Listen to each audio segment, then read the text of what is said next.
নমস্কার। তো আজকে বানিয়েছিলাম রুটি তরকা। আপনাদের তরকা বানানোর রেসিপিটা শেয়ার করব। এটা হচ্ছে তরকা, এটা মার্কেটেই পাওয়া যায় প্যাকেট, আর যদি না পাওয়া যায় তাহলে আলাদা আলাদা করে সব কিছু কিনতে পারেন। এর মধ্যে ছোলার ডাল, কলাই, সবুজ মুগ ডাল, রাজমা এগুলোই থাকে। এটা প্রথমে রাত্রিবেলায় ভিজিয়ে রেখে পরের দিন সেদ্ধ করে নেবেন যখন রান্না করবেন। এর মধ্যে লবণ, হলুদ আর কাঁচা লঙ্কা দিয়ে সিদ্ধ করে নেবেন। আর সবজি বলতে একটু কাঁচা লঙ্কা, টমেটো, পেঁয়াজ নিয়ে এগুলো প্রথমে কেটে নিয়েছি। পেঁয়াজগুলো লম্বা লম্বা করে কেটে নিয়েছি।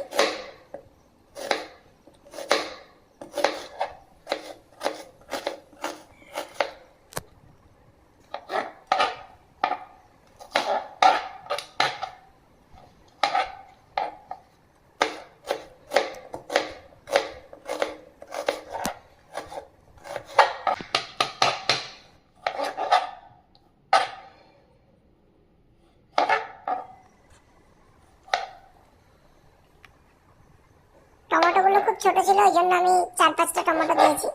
খুব বড় সাইজ হলে একটা কি দুটো যথেষ্ট।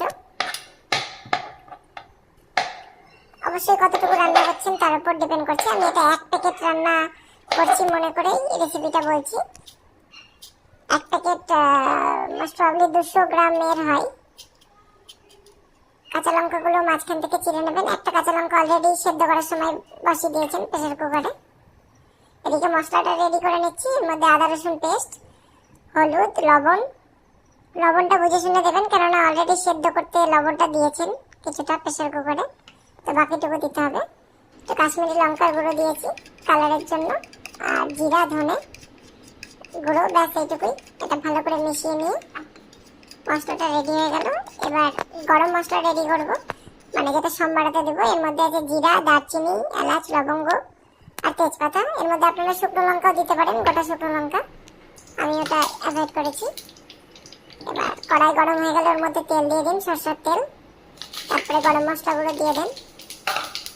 কিছুক্ষণ গরম করে ভেজে নিয়ে আপনারা এলাচটা একটু ভেঙেও দিতে পারেন, আমি ভুলে গেছিলাম। তো সেটা কমপ্লিট হয়ে গেলে এরপরে পেঁয়াজটা দিয়ে দেবেন।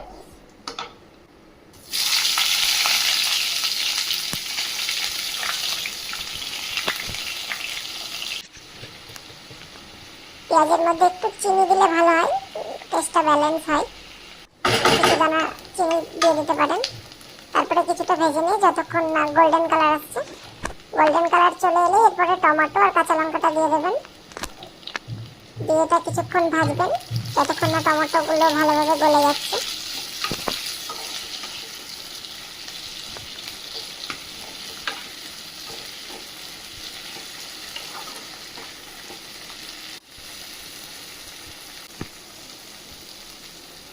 তারপর মশলাটা যেটা বানিয়েছিলেন সেটা দিয়ে দেবেন।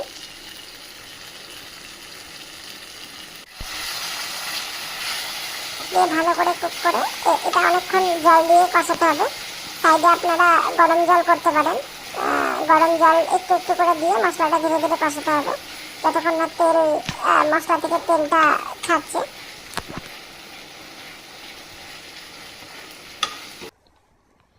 এতক্ষণ আমার সেদ্ধ হয়ে গেছে তরকাটা। আপনারা চেক করে নিতে পারেন এইভাবে। দেখুন যথেষ্ট গলে গেছে, তো হয়ে গেছে এটা খুব। এবার তরকাটা মশলার মধ্যে দিয়ে দেবেন। তরকার মধ্যে একটু জলটা বেশি রেখেছিলাম, আর ওই জলটাই এর মধ্যে দিয়েছি। এক্সট্রা করে আর বেশি জল দেবো না আমি। যেটুকু মশলা কষানোর সময় জল দিয়েছি সেটুকুই, আলাদা করে আর কোনো জল দেবো না এরপরে। কারণ তরকা সাধারণত রুটির সাথেই খাওয়া হয়, তো বেশি জলের দরকার হবে না। এবার ভালো করে মিক্স করে নেবেন। 2-5 মিনিট এইভাবে মিক্স করার পর এরপরে ধনেপাতা যারা খান তারা দেবেন।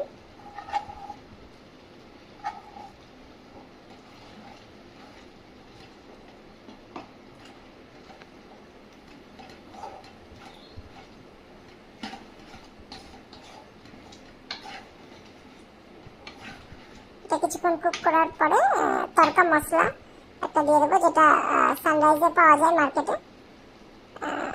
তরকা মশলা এইটা কিছুটা পরিমাণ মতো দিয়ে দেবেন।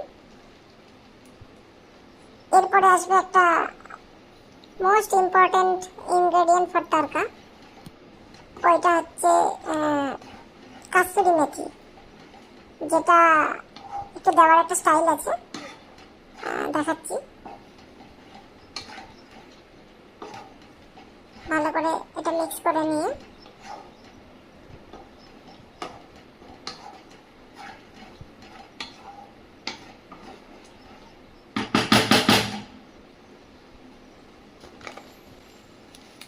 এবার কাস্তুরি মেথিটা নিয়ে নেবেন।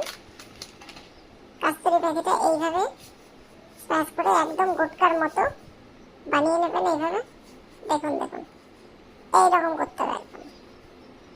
হ্যাঁ, এই হলো ব্যাপার। এইবার এটা দিয়ে দেবেন। আমার কিছুটা বাইরে পড়েছে, আপনারা ঠিকভাবে ফেলবেন। হ্যাঁ, এইভাবে 2 মিনিট 3 মিনিট রান্না করুন।